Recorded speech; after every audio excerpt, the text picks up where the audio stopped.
Un abonné, deux abonnés viennent de prendre le contrôle des ondes de Canal original et drôle. T'es abonné, si t'es abonné, viens prendre la parole. Canal Plus, c'est l'émission des abonnés. Hey, hey, hey.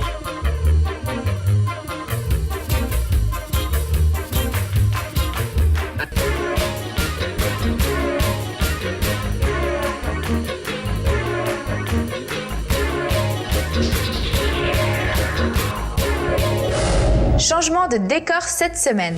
À l'occasion des états généraux de la condition pénitentiaire, Canal+ ouvre une partie de son antenne aux réalités de la prison en France.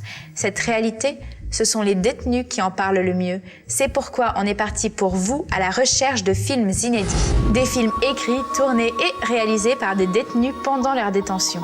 Certains ont été diffusés dans des festivals, mais ils n'étaient jamais passés à la télévision. La première expérience d'atelier vidéo en prison date de 1985, sous l'impulsion d'Alain Moreau, professeur de cinéma à l'École nationale des arts déco. Le projet s'appelait Vidéolettres. Des détenus de la prison de la Santé à Paris ont ainsi pu correspondre avec leur famille par cassette vidéo interposée. Si l'audiovisuel a réussi à s'imposer comme un outil d'insertion culturelle, c'est surtout grâce à la volonté d'associations et de bénévoles, car faire des films en prison, c'est loin d'être une priorité pour l'administration pénitentiaire.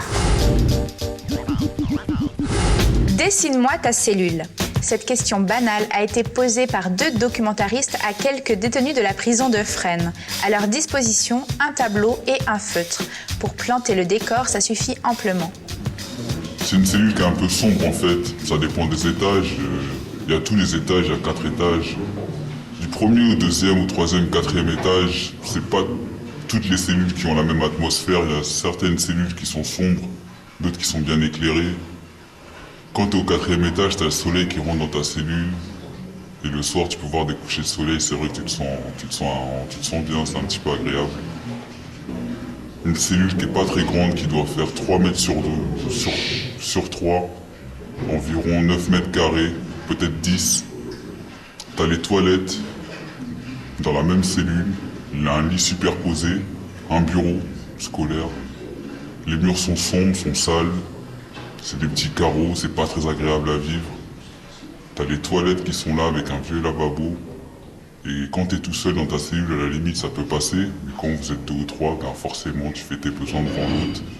Et forcément, ça manque de dignité, c'est évident. Au réveil, 7h du matin, les portes, elles claquent, on fait du bruit. On entend une voix dire bonjour, lit du bas. Secouez-vous pour voir si on n'est pas mort. Donc voilà, il faut faire un petit signe de la main ou bouger les pieds sous les couvertures. Donc je me réveille, je prends mon petit-déj. Quand tu as assez de thunes pour continuer, tu peux continuer des cornflakes, des trucs comme ça, des fruits, du pain de mie, etc. Donc tu es un peu plus à l'aise.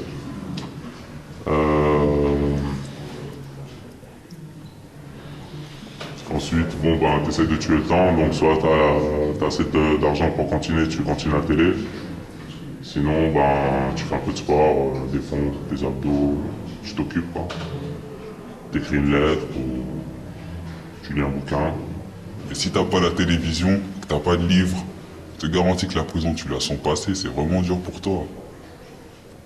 Quand ça fait 1 an ou 2 que t'es là, je crois que la cellule, t'en peux plus, t'as envie de sortir, t'as envie de voir autre chose. Et c'est les promenades que tu vois, c'est les activités, c'est toujours la même chose, c'est glauque. T'en as marre, t'as envie de scier les barreaux. Mais chaque fin de semaine, ils viennent, ils mettent un coup de barre sur les barreaux pour voir s'ils sont bien toujours là. Et ça, ce bruit-là, je crois que tu peux pas l'oublier. Parce qu'il y a justement une coïncidence, on vient de l'entendre. Ça fait clac, clac, clac, clac, clac, clac sur chaque barreau. Et ça fait partie des bruits de la prison.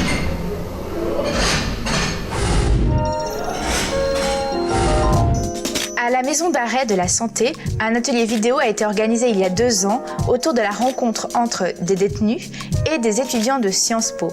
La confrontation a été parfois, disons, vive. Tout de suite, un exemple avec ce film réalisé par Khalid Saadi.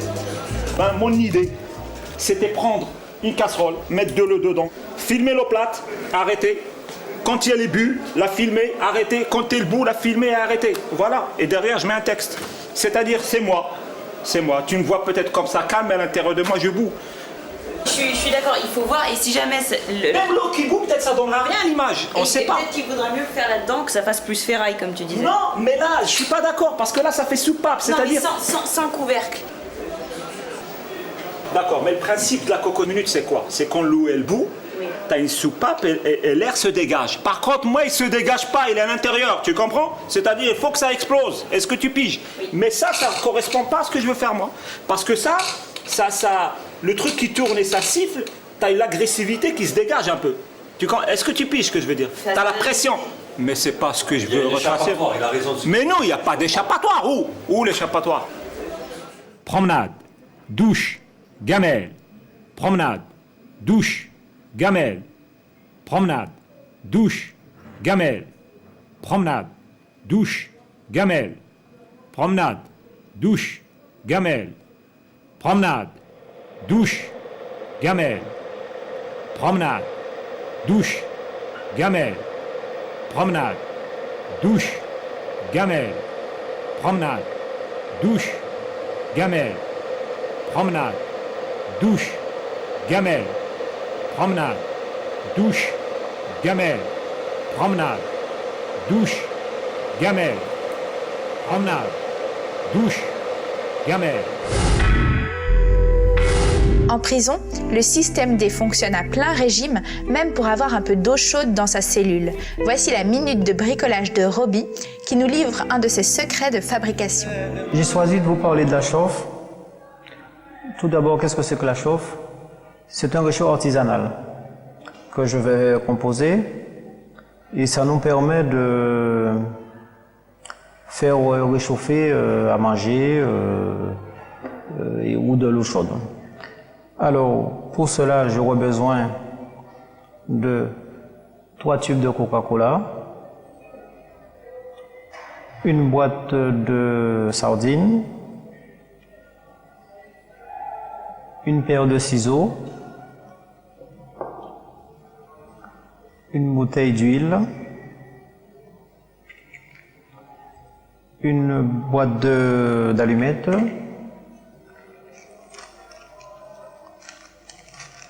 des serviettes pour qui va me servir de mèche et également un tube de moutarde.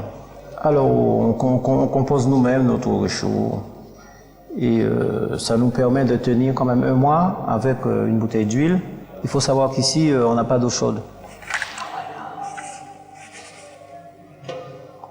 Bon, on fait chauffer tout ce qu'on veut, hein. On a de l'eau chaude, on a pour le café, on a de l'eau chaude pour se raser.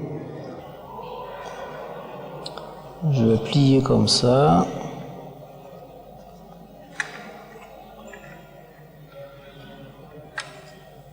Et je vais faire entrer ici. Je vais prendre ma bouteille d'huile.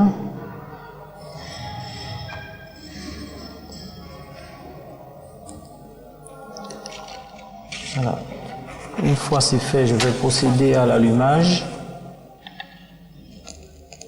L'inconvénient, c'est que ça noircit quand même, ça devient assez noir, ça fait beaucoup de fumée. Et c'est pour ça que les surveillants, de temps en temps, ils viennent et puis ils nous prennent les chauffes. Mais on recommence. Hein. Voilà. Et là, je prends ma casserole, je mets dessus. Voilà, mais j'ai terminé ma chauffe. Hein.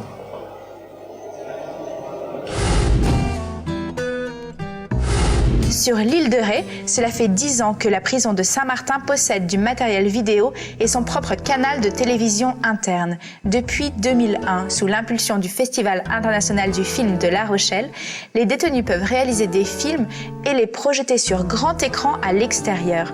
En 5 ans, une dizaine de fictions ont ainsi été réalisées. Voici Guy Breton, l'un des animateurs de l'atelier vidéo que nous avons rencontré.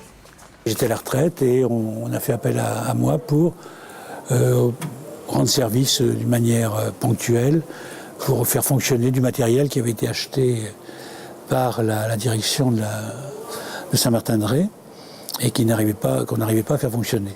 C'est un choc quand on entre pour la première fois dans un établissement de ce genre.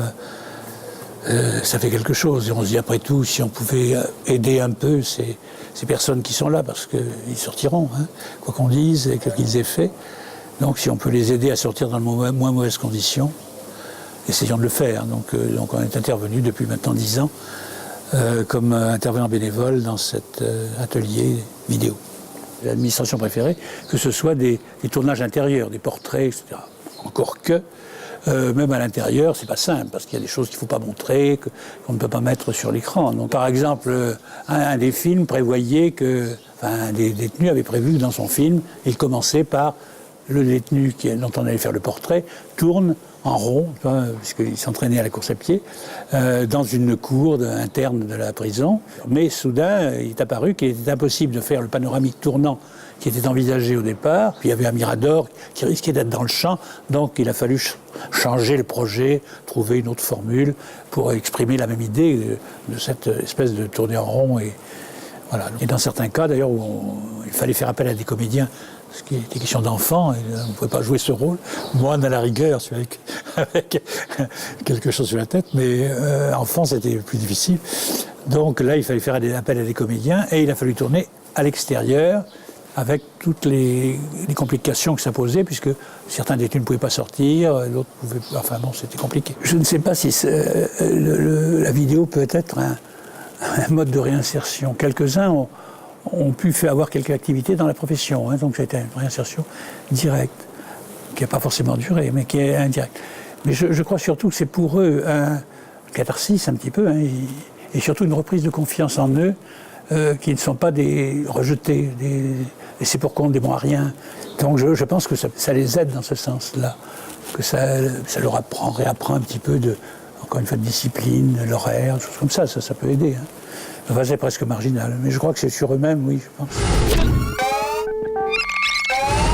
Retour à Fresnes avec un film réalisé au mois de juin 2006 par 2 intervenants extérieurs, Camille Planier et Jeanne Delafosse, qui nous proposent une série de portraits intimistes où ce sont les mains qui prennent la parole. With this hand, I help myself, my whole life. With this hand, I work with my freedom to help my family and to help the whole people around me. But now, I'm together with my hand in the present. Et c'est nos mains qui nous ont emmenés ici, quoi. C'est à cause d'elles qu'on est là, et puis on regrette un peu. Puis voilà, bah sinon, de l'autre côté, elles m'ont l'air un peu pâle. Elles m'ont l'air un peu pâle. On dirait que le sang ne circule pas trop. Je ne sais pas pourquoi d'ailleurs. Voilà, sinon là, je m'étais coupé une fois en essayant de voler une voiture. Non, en fait, elles ont juste eu envie de ressembler aux autres mains. Voilà. Elles ont voulu toucher de belles voitures, de belles choses, beaucoup d'argent. Et c'est pour ça que je me retrouve là encore.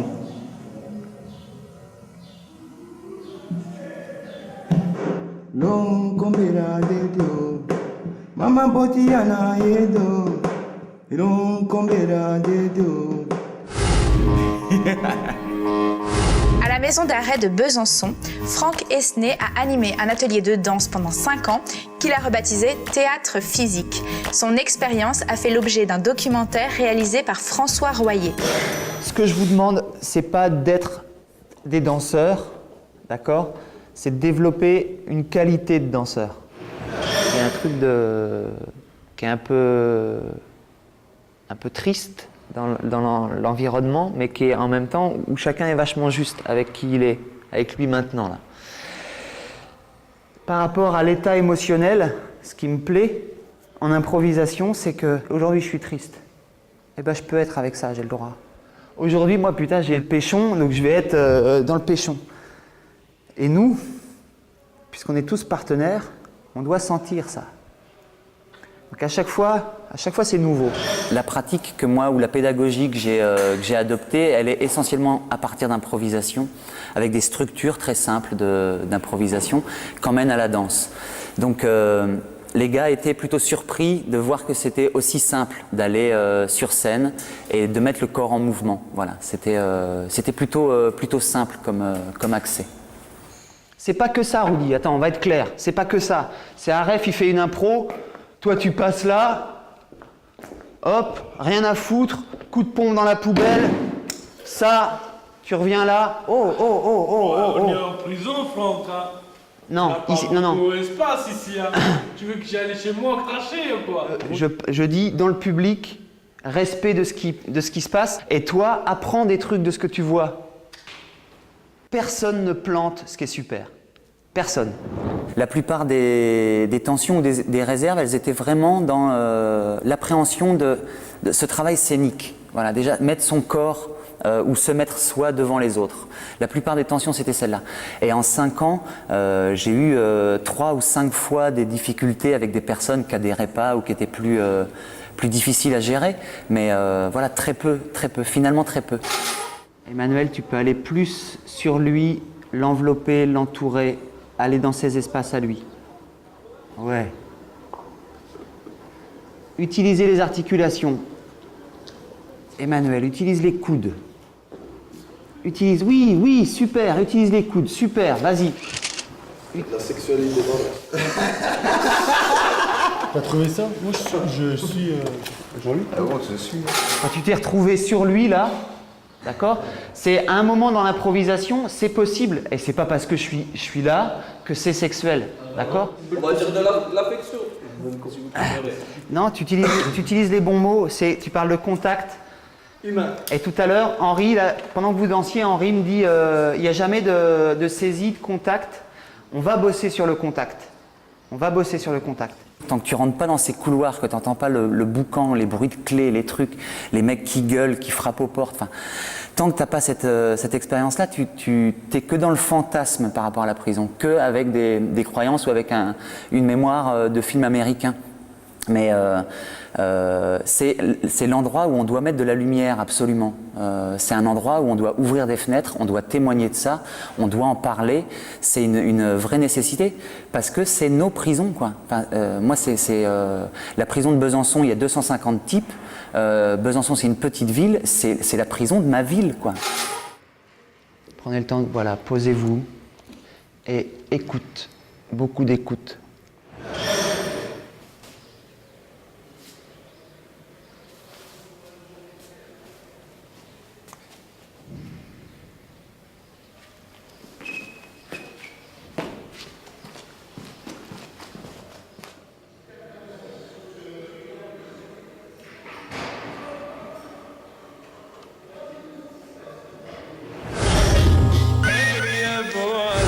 En prison, c'est la règle, on ne peut pas faire entrer n'importe quoi, tout est filtré. Hicham, un détenu de la prison de Fresnes, en a fait l'expérience avec ses costumes.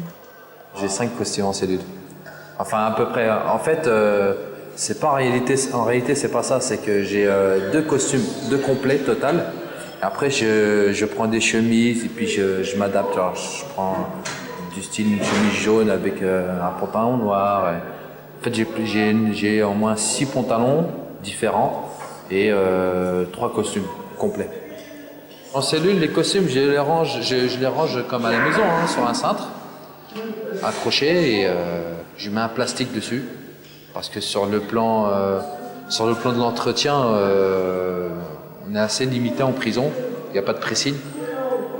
Alors on est plus amené à faire attention. Oui, parce qu'il faut savoir que le costume n'est pas forcément le bienvenu en détention. Bien sûr, ça dépend de la maison d'arrêt dans laquelle on se trouve.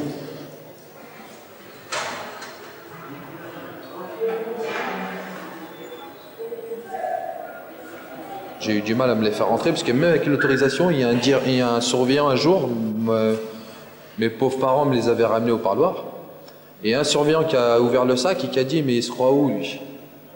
Et du coup, les costumes sont retournés à la case départ, c'est-à-dire chez moi à la maison à l'extérieur. Et j'ai dû refaire une demande, reformuler une demande auprès du directeur qui, lui, me l'avait déjà accepté. Et j'ai réussi à me les faire rentrer. Au niveau des surveillants, c'est vrai qu'ils ont une approche par rapport à moi plus respectable. Ils ont une autre manière de faire et ils me vous voient. Le plus souvent, ils me vous voient. Et puis, bon, c'est réciproque, c'est vrai. Mais ils font plus attention. Ils font plus attention. Et puis, maintenant, c'est déjà arrivé 2 fois en détention qu'on me prenne qu'on me prenne pas pour un détenu en fait. نادم على اللي راح جرحيته جرحيته جرحيته جرحيته بين كل الجراح بين كل الجراح وبين كل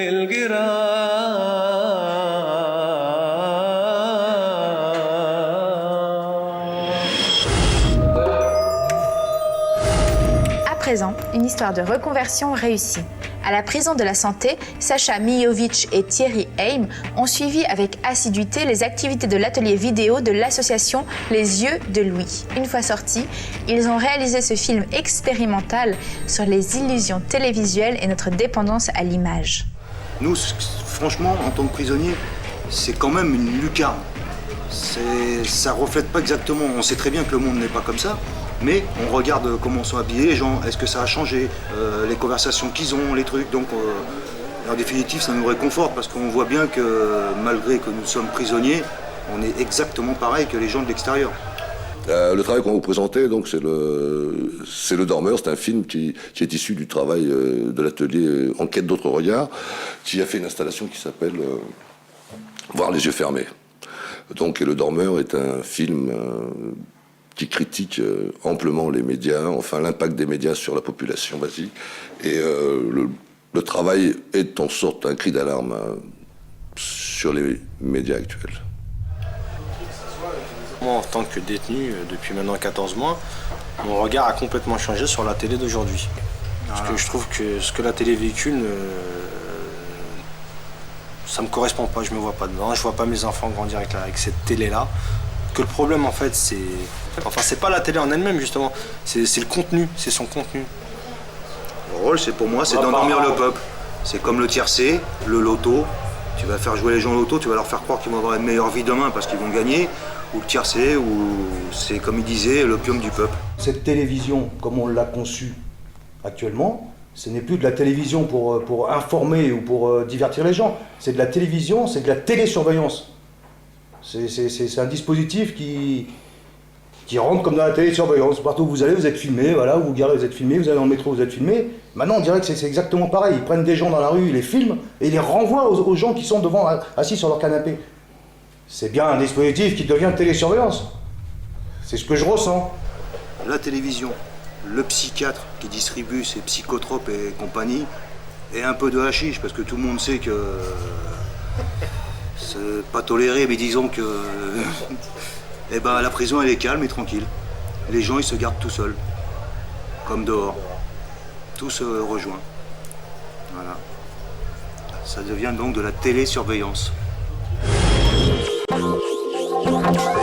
Et voilà, les films faits en prison, c'est terminé.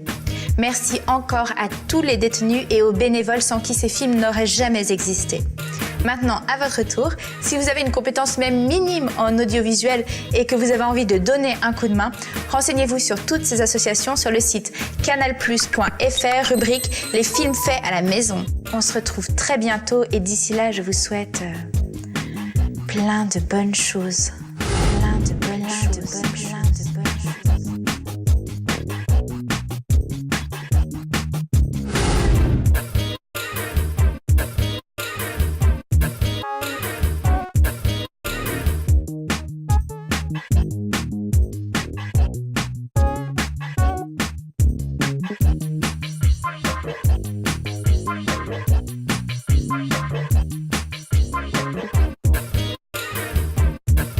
Nous donnons la parole aux abonnés.